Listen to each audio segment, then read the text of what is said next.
Assalamualaikum warahmatullahi wabarakatuh. Selamat datang kawan-kawan semua di channel Riam Biru. Terima kasih banyak untuk kawan-kawan yang sudah berkenan hadir di channel ini. Dan pada kesempatan kali ini ada satu cerita datang dari Mas Jafar di Wonosobo. Mas Jafar itu menceritakan tentang satu peristiwa horor yang pernah dialaminya. Saat itu Mas Jafar masih muda ya, dan kejadiannya sendiri itu sekitar tahun 2000-an awal. Nah, Mas Jafar di usia yang masih relatif cukup muda, sekitar 22 tahun waktu itu. Ini ceritanya belum pindah, jadi Mas Jafar sendiri mengalami hal ini bukan di daerah Wonosobo, melainkan di daerah daerah Blitar sana di Jawa Timur, karena aslinya itu orang sana. Jadi di tahun segitu keluarganya Mas Jafar itu bukan keluarganya Mas Jafar.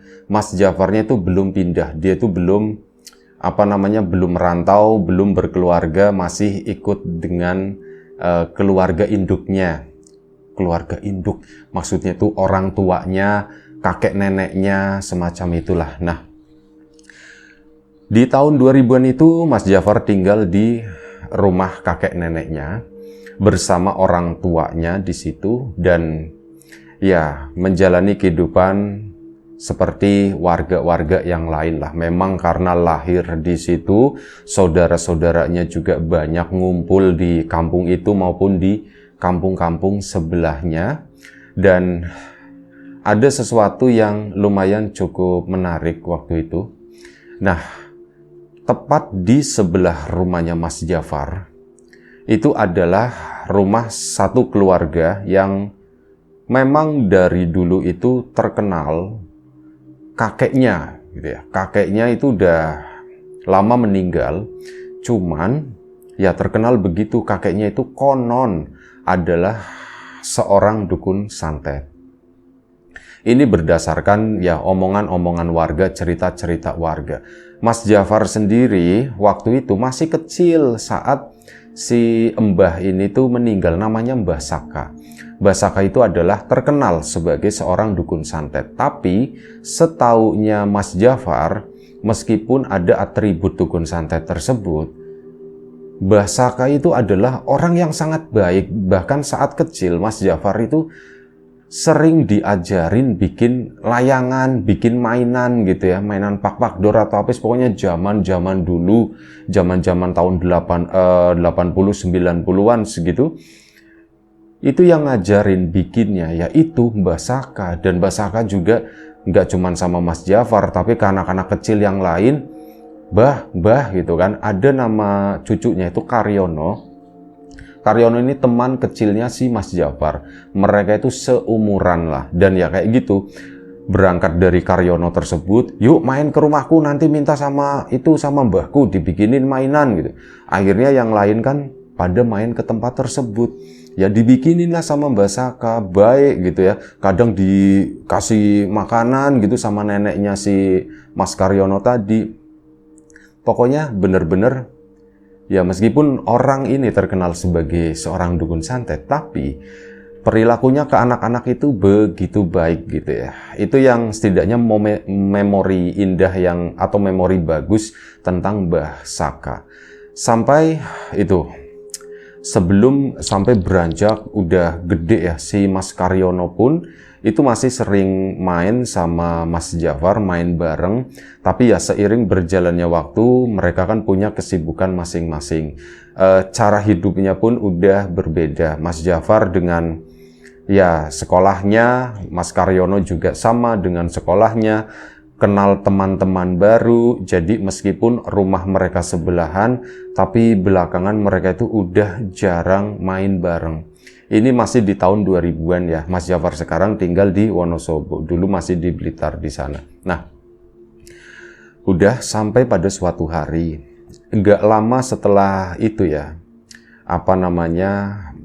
mereka itu main-main, sering dibikinin mainan. Mungkin setahun atau 2 tahun kemudian Mbah Saka itu meninggal. Nah, saat Mbah Saka meninggal, ya banyak warga yang merasa ketakutan. Dan mungkin usianya si Mas Jafar itu sekitar 7 tahun.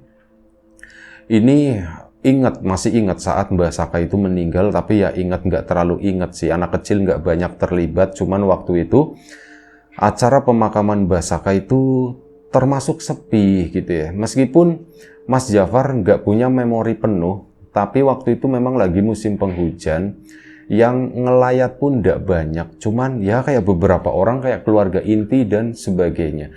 Nah, hal itu pun diungkapkan sama warga kampung ya. Warga kampung itu pada cerita Mbah Saka itu nggak ada yang ini, nggak ada yang ini. Ya alasan warga itu karena lagi hujan gitu kan. Padahal di sisi lain itu ada yang mengatakan karena ya males lah atau apa, itu kan dukun santet, semacam itu. Acara pemakaman pun berlangsung normal, wajar begitu ya. Sampai ada desas-desus lagi sewaktu Mas Jafar itu masih kecil, usia 7 tahunan itu ya. Sesaat setelah Mbah Saka meninggal. Nah, ada ketakutan warga. Warga itu tidak tahu kenapa, takutnya kenapa? Karena sering mendapatkan cerita-cerita dari warga. Par, kamu kan rumahnya sampingnya Mbah Saka gitu kan. Iya, emang kenapa? Nanti Mbah Saka kan udah meninggal, nanti kamu didatengin sama Mbah Saka gitu, pocongan begitu. Itu yang diomongin sama warga. Hal itu pun masuk ya ke anak kecil. Iya ya, nanti kalau Mbah Saka nyebrang ke rumah gitu kan, rumahnya kan deket, padahal Mbah Sakanya kan udah dimakamin.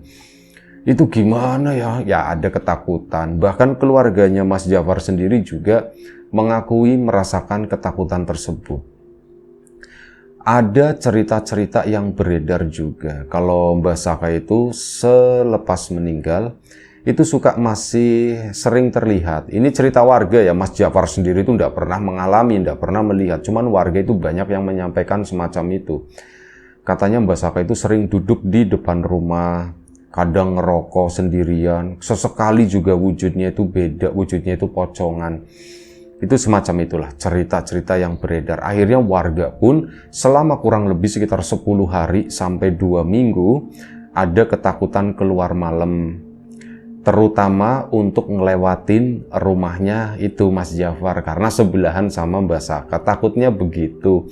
Saat lewat di sana disapa mau kemana atau bagaimana sama itu tadi Mbah Saka gitu. Jadi ada ketakutan. Waktu pun berlalu, ketakutan itu pun hilang, kehidupan itu kembali normal. Mas Jafar dan keluarga sendiri itu tidak pernah mengalami sesuatu yang aneh. Bahkan kakeknya Mas Jafar itu sering bilang, Mbah Saka itu orang baik, itu tuh cuman omongan orang-orang aja. Mana bisa nyantet-nyantet begitu, kata si mbahnya Mas Jafar. Ya Mas Jafar antara bingung kan, ini yang dibilang warga seperti ini, tapi kakekku itu bilang baik. Tapi ada kecenderungan Mas Jafar itu lebih percaya sama kakeknya. Ya didukung sama neneknya, sama orang tuanya. Sering ngomongnya seperti itu, Mbah Saka itu orangnya baik dari dulu. Orang nggak pernah punya musuh atau apa, nggak pernah urus-urus sama orang lain gitu ya.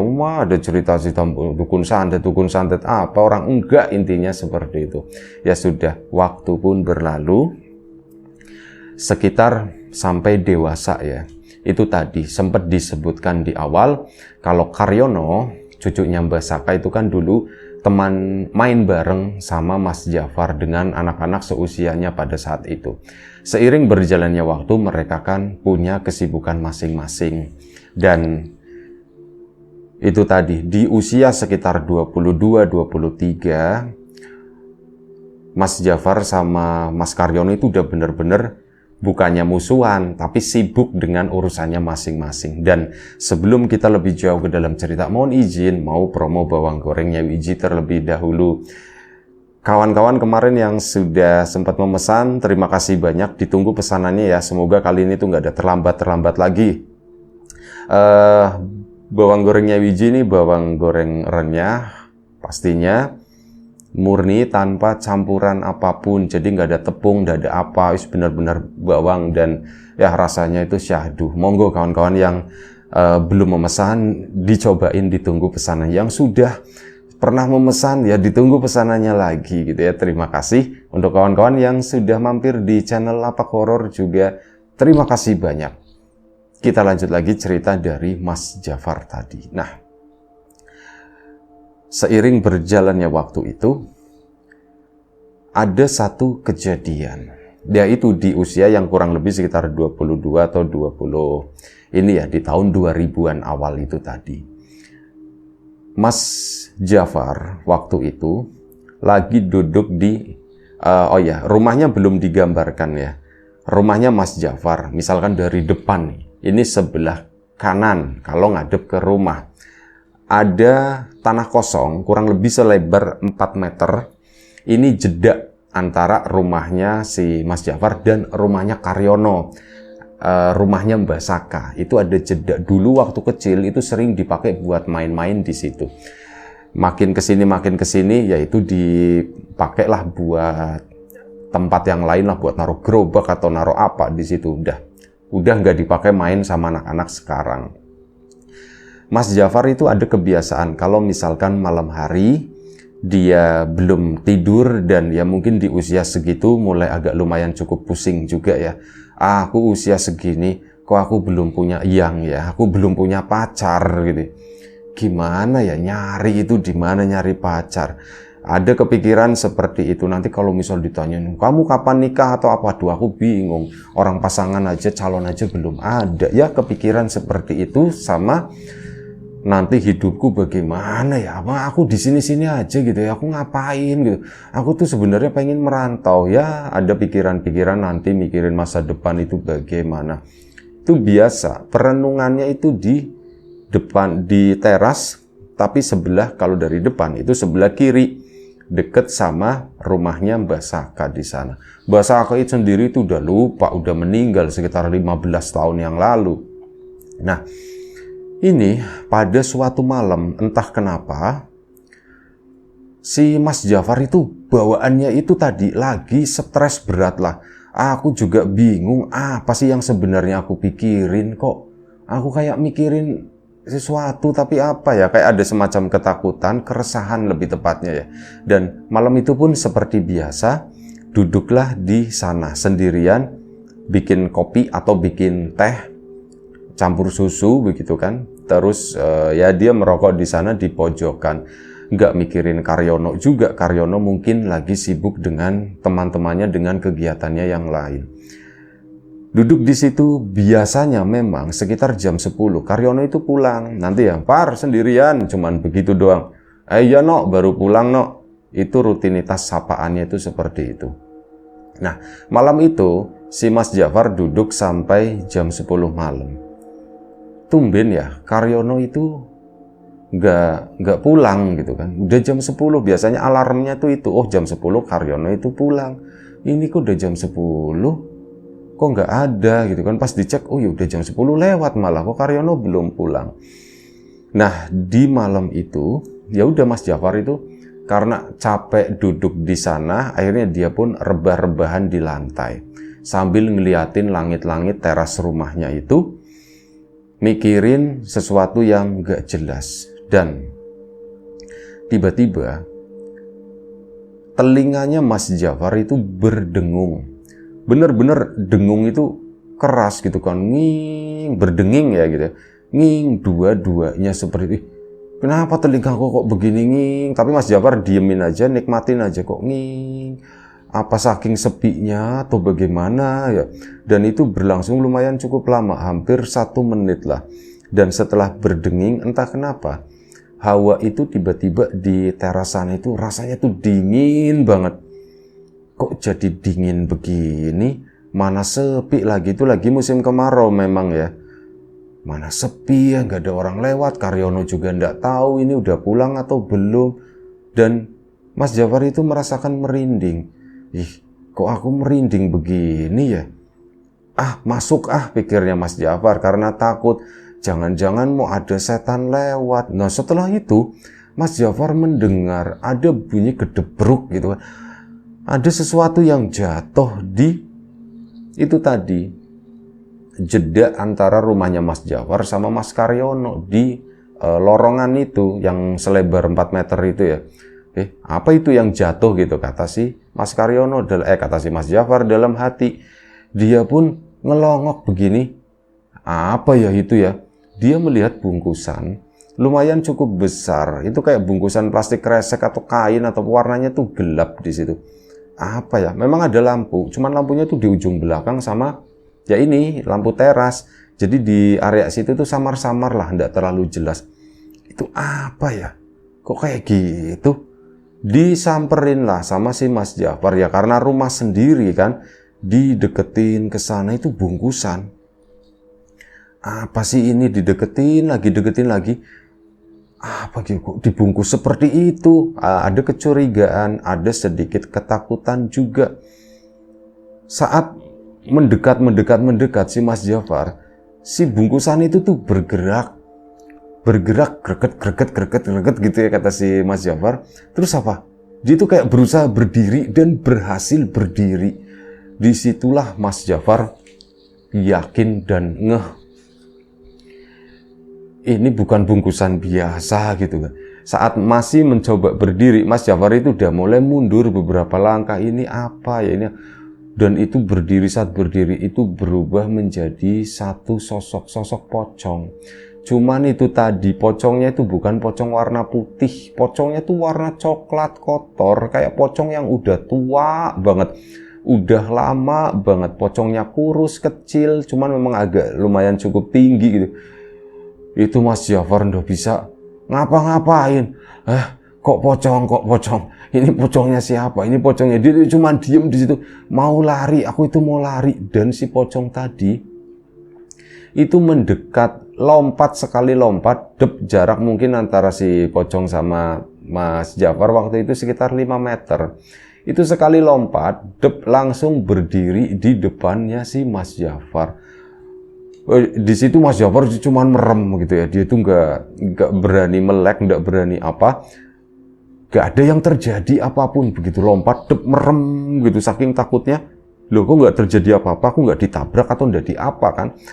Dia pun akhirnya buka mata. Begitu buka mata, dikiranya pocongnya udah pergi atau bagaimana, masih di depannya. Nah, di situ Mas Jafar itu mengenali sosok pocong tersebut. Muka udah hancur sebenarnya, tapi loh, kok aku kayak kenal pocong ya. Cuman ya takut kondisinya waktu itu, sampai akhirnya apa, si sosok pocong itu tiba-tiba mundur ke belakang itu dengan cepatnya, serap gitu kan, ngilang. Udah Mas Jafar itu udah lemes banget sampai terduduk di sana, dan akhirnya dia coba merangkak, akhirnya berhasil masuk ke dalam rumah. Saat masuk ke dalam rumah ya langsung bangunin bapaknya, Pak, bangun Pak, bangun. Apa, kenapa, ada apa? Pak, aku tadi ngelihat pocong, Pak.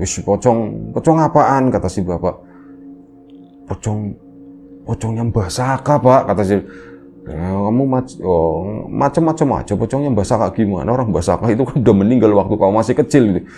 Pak, ya aku nggak tahu Pak, tapi aku ingat mukanya, kata si bapak. Mbah Saka itu udah, kalaupun ya bener itu ya pocongnya Mbah Saka itu kan udah meninggal lama banget. Terus kenapa muncul sekarang? Ya mestinya mukanya itu udah hancur, mungkin tulangnya udah ndak ada gitu ya. Terus kenapa masih bisa berdiri? Ya itu dia, aku nggak tahu Pak gitu. Pokoknya intinya itu yang aku lihat gitu, kata si itu. Ya wis. Udah tidur sana, kata si bapak. Tidur. Iya Pak. Nah, Mas Jafar masuk ke kamar. Kedengeran dari dalam kamarnya si Mas Jafar, bapak itu ada suara lah, intinya bapak kayak keluar atau bagaimana gitu kan.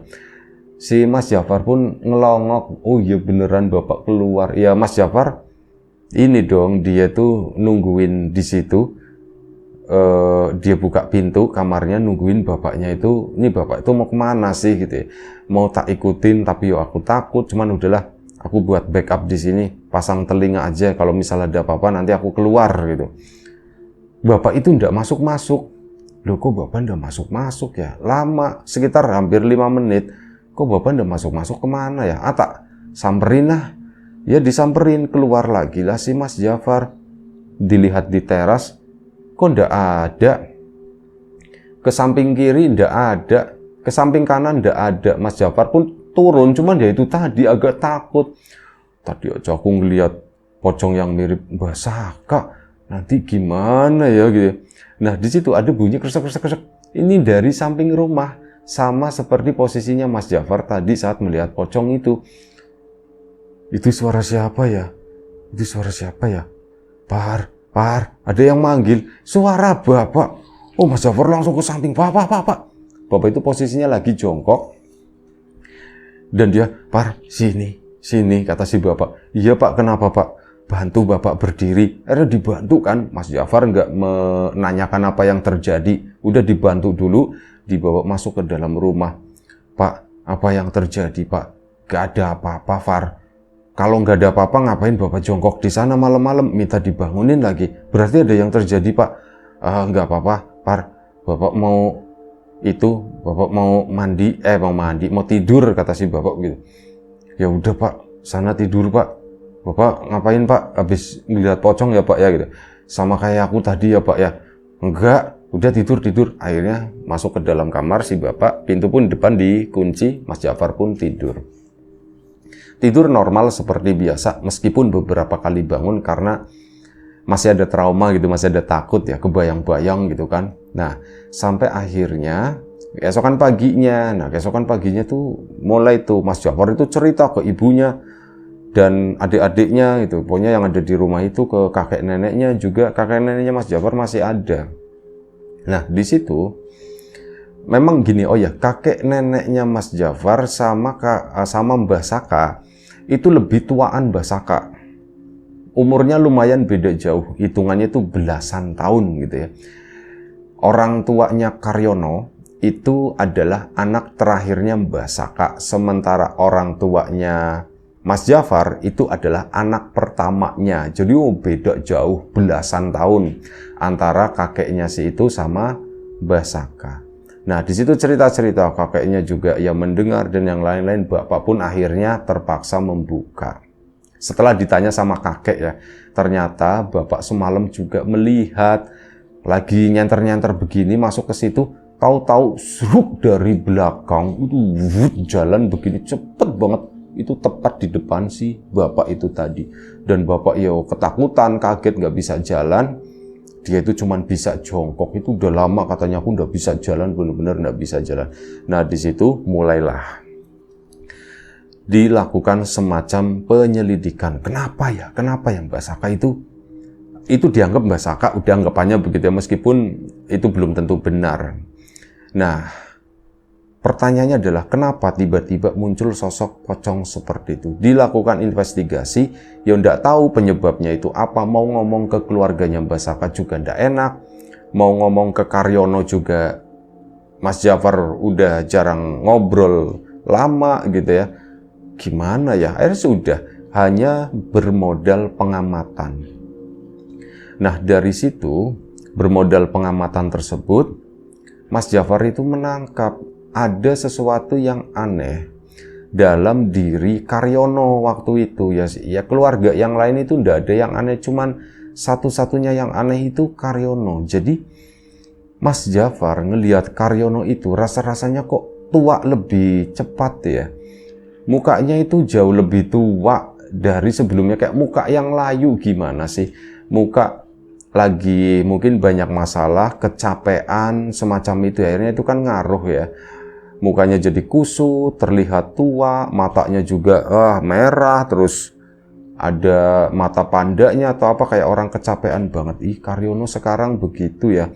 Udah tak perhatiin, sebelumnya nggak merhatiin, cuman tak perhatiin kok begitu, jadi kurus. Kenapa? Apa dia sakit atau bagaimana? Dan akhirnya adalah momen-momen ngobrol ini sama adiknya Karyono, cowok juga gitu kan, ngobrol sama si Mas Jafar. Masmu kenapa? Nanya iseng-iseng doang gitu waktu itu. Masmu kenapa, lagi sakit atau bagaimana? Nggak tahu, kata si adiknya. Iya Mas, itu si Mas Karyono belakangan seperti itu katanya. Ya emang kenapa sih? Kayaknya Mas Karyono lagi ngilmu Mas. Hah? Ngilmu apaan? Ya aku nggak tahu. Emang gimana? Nah, dari situlah adiknya itu bercerita. Jadi Mas Karyono itu kalau malam mas, itu nggak pernah tidur mas. Lu nggak pernah tidur terus ngapain? Itu duduk di belakang rumah, di sana di pojokan, tiap malam. Itu sampingnya, depannya itu cuma lilin, ya, mama nggak tahu kembang-kembang atau apa. Ya aku mikirnya ini jangan-jangan Mas Karyono ini mau niru mbah kali ya katanya. Loh emang mbahmu dulu seperti itu? Ya aku nggak tahu kata Siti ya. Waktu itu adiknya tuh masih kecil banget jadi nggak tahu Mbah Saka itu seperti apa. Dan oh jadi begitu, Karyono itu lagi melakukan semacam ritual-ritual itu ya. Iya mas, bener mas, emang lagi seperti itu. Waduh gitu kan. Ya wis lah, nanti suatu saat aku ngobrol langsung sama Karyono. Waktu pun berlalu dan memang gak terlalu lama, sekitar 2 hari ada kesempatan ngobrol. Sore-sore si Mas Jafar baru pulang, Mas Karyono hari Minggu ya. Mas Jafar itu habis main lah urusan sendiri pulang. Karyono itu lagi duduk di depan rumah di sana sendirian, buka baju, badannya kering begitu kan, tatoannya juga keriput, sambil ngerokok, lagi nikmatin sore lah. Sepertinya dia habis mandi. Disamperin lah, "Weh, Nok, sibuk ngapain, Nok?" kata si itu ya. "Ah, gini, Par, ya cuman begini-begini aja," kata si Mas Karyono. Cara ngomongnya pun udah mulai agak sedikit lemes, "Nok." Nah itu udah akhirnya ditanyain langsung sama Mas Jafar, "Nok, sorry Nok, kenapa kamu lagi sakit atau gimana Nok?" Enggak Par," kata situ ya. "Enggak, soalnya tak perhatiin kamu itu kayak tambah kurus Nok. Tambah kurus, kayak kurang tidur begitu gitu kan." "Iya Nok, aku tuh lagi lelakon." Jujur ternyata si Mas Karyono, "Aku itu lagi lelakon Nok." "Lelakon apa gitu kan? Kalau udah berhasil aku ajarin dong." Nah ini sih, ininya si Mas Jafarnya coba mancing. Akhirnya dibuka sama Mas Karyono. "Aku lagi manggil mbahku," katanya. "Hah? Mbahmu?" "Iya, Mbah Saka gitu kan. Itu loh yang waktu dulu kecil itu." "Iya, aku inget no, aku inget." "Mbah Saka no, dipanggil no. Emang bisa no?" "Oh bisa," kata si Karyono. "Bisa. Kalau malam aja bangun, udah datang sekarang." "No, kenapa kamu manggil Mbah Saka? Kenapa?" "Ya ada perlu lah," kata si Mas Karyono. "Loh perlu apa no?" "Banyak. Banyak, aku tuh perlu ilmunya," kata si Mas Karyono. "Emang Mbah Saka ilmunya banyak ya no ya?" "Yo katanya begitu." "Katanya, emang kamu gak tahu pasti atau bagaimana?" "Ya kata orang-orang begitu, Mbah Saka kan ilmunya banyak. Jadi ya udah coba tak panggil. Ya aku pengen belajar orang karena Mbah Saka udah meninggal kan. Ya tak panggil aja, tak ritualin. Nok, kamu dapat ritual itu dari mana Nok?" "Ada temenku gitu ya." "Ah Mas Jafar, rasa-rasanya aku udah dapat informasi yang cukup nih. Ya udah Nok, aku pulang dulu ya Nok ya," katanya. "Nanti kalau berhasil kamu tak ajarin Par," katanya. Iya Nok." Si Mas Jafar pun akhirnya pulang akhirnya cerita ke orang tuanya. "Pak, begini Pak." Wah gimana ya gitu ya. Berarti Pak, yang kita lihat itu pocongnya Mbah Saka itu hasil ritualnya si Karyono Pak. Kayaknya manggil sesuatu, ya itu yang jelas bukan Mbah Saka. Terus pokoknya ada yang datang dan Karyono itu ngira itu Mbah Saka Pak. Iya kasihan ya Par ya Karyono. Iya Pak, gimana cara menolongnya ya Pak ya?" "Waduh gimana ya? Ya mesti ngomong sama keluarganya lah." "Ya wis, nanti aku tak ngomong Pak." Akhirnya si Mas Jafar pun ngomong ke adiknya Karyono. "Bro, masmu lo itu lo, beneran dia tuh lagi lelakon manggil Mbah Saka. Katanya buat dapetin ilmunya. Itu tuh bukan Mbah Saka yang datang, kasihan loh. Karyono itu kan dulu badannya sterek gitu ya. Badannya berotot. Sekarang jadi kurus seperti itu kan kasihan." "Iya sih kasihan. Emang keluarga nggak ada yang ngomong?" "Setauku belum ada yang ngomong. Mungkin nggak berani atau gimana kali." "Bro, ngomong deh," katanya. Dia omongin, "Nggak ada yang berani Mas." "Ya wis lah, nanti tak cariin cara." Akhirnya sama si Mas Jafar dicariin cara ngobrol sama keluarganya. Ya konsultasilah sama orang pinter gitu kan. Akhirnya ngobrol-ngobrol diceritakan semua itu. Adiknya Mas Karyono pun diajak saat ketemu sama orang itu supaya dapat informasi dari sana.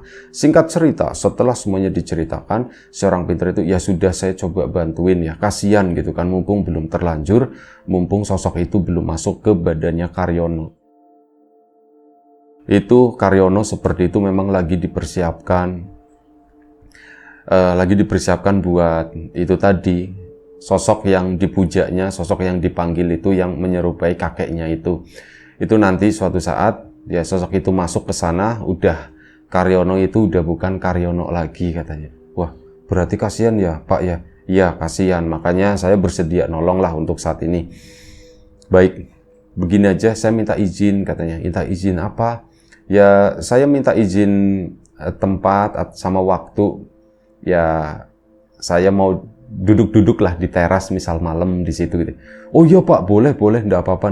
Akhirnya beberapa hari kemudian si bapak tersebut, anggap aja namanya Pak Soleh misalkan ya. Pak Soleh itu kalau malam dari mulai jam 10 itu udah datang duduk di teras di sana. Ya ditemenin sama Mas Jafar. Mas Jafar kan juga biasa diam duduk di situ. Cuman semenjak dia melihat sosok itu, dia kan nggak berani. Ada si Pak Soleh, Mas Jafar jadi berani lagi. Itu kayak nungguin, dan pada suatu momen Pak Soleh itu tiba-tiba lagi ngomong itu tiba-tiba berhenti, datang nih. Si Pak Karyono, si Pak Soleh pun akhirnya ke belakang sana, udah dibukakan akses sama adiknya si Mas Karyono. Masuk lewat pintu samping belakang, masuk ke dalam area dapur di sana yang luas rumah dulu ya. Bener aja Karyono itu lagi berdiri di sana dan kondisinya tuh dimatikan semua, nggak ada lampu, cuman ada cahaya lilin di depan si Mas Karyono di situ. Mas Jafar ngelihat, orang itu ngelihat, adiknya juga ngelihat. Di belakang sosoknya si Mas Jafar itu ada satu sosok pocong itu lagi berdiri, dan pocong itu tuh kotor banget ya, cuman kayak kain lusuh itu yang digantungin di situ di belakang, tapi itu adalah sosok pocong itu. Pak Soleh pun akhirnya dia diem aja, dia cuma baca-baca, duduk-duduk di situ. Nah di sana si sosok pocong tadi itu mulai bergerak-gerak, greget begitu, dan dia tuh lompat dep cepet banget menuju ke si Pak Soleh. Pak Soleh pun ngelawan. Nah setelah deket itu hilang. Mas Jafar nggak bisa melihat lagi, cuman si Pak Soleh doang itu kayak lagi nahan begitu kan.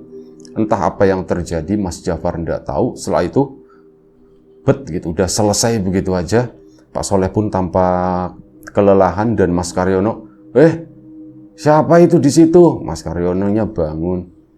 Ini aku Mas, adiknya yang jawab gitu kan. Hari sudah keluar yuk.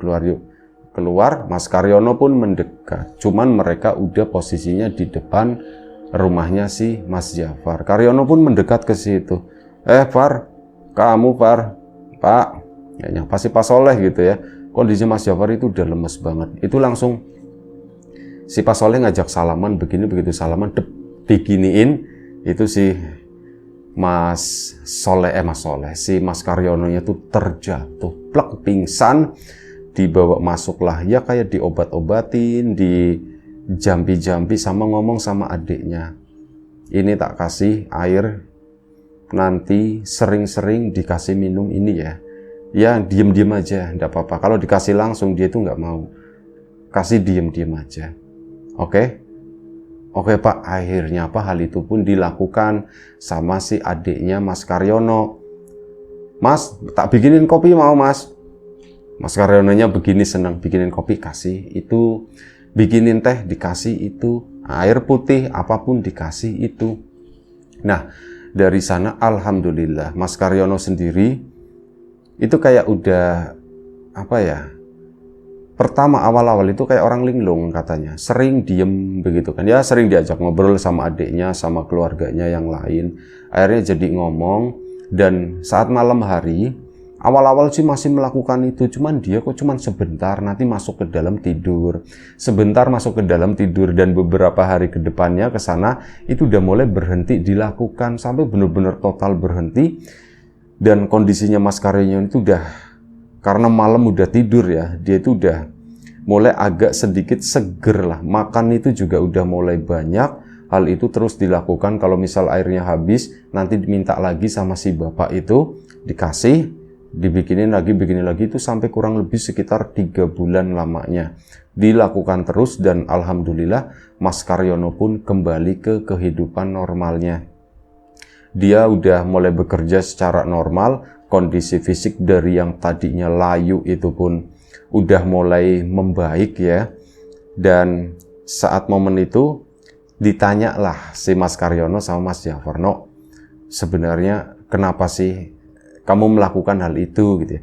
Mas Karyono itu enggak pernah mau jawab sampai sekarang. Ya, ada lapar. Jawabannya itu cuman begitu. "No, katanya kamu mau ngajarin, No." "Jangan," kata si Karyono. "Jangan, itu tuh merusak badan. Jangan. Udahlah, hidup kamu udah begini gitu, enak. Oh, enak apa, No? Nggak ada kerjaan begini." "Ya, merantaulah," kata si Mas Karyono. "Ngerantau aja, Par. Nanti banyak gitu kan, banyak lowongan, banyak potensi di luar sana." Mulai dipikirin sama Mas Jafar dan akhirnya memutuskan Mas Jafar pun merantau. Dan ya sampai sekarang Mas Jafar berkeluarga, hidup sekarang di daerah Wonosobo sana. Itu aja satu cerita dari Mas Jafar. Terima kasih kawan-kawan di rumah juga. Terima kasih atas dukungannya apapun itu, kawan-kawan subscriber, kawan-kawan membership, kawan-kawan yang udah kasih support dalam bentuk super thanks ke Riam Biru. Terima kasih banyak kawan-kawan yang udah ngasih like, udah nge-share ke yang lainnya, kawan-kawan yang udah ninggalin komentar juga. Terima kasih banyak. Kawan-kawan yang sudah memesan bawang gorengnya biji, terima kasih tentunya. Yang belum memesan, ditunggu pesanannya. Doa terbaik dari kami untuk kawan-kawan semua, semoga selalu diberi kemudahan dalam hal apapun, termasuk kemudahan dalam hal rizki. Yang sakit segera diberi kesembuhan, yang sehat tetap dijaga kesehatannya. Baik, sampai jumpa di episode selanjutnya. Riam Biru, jaga kesehatan kawan-kawan. Sekali lagi terima kasih. Assalamualaikum warahmatullahi wabarakatuh.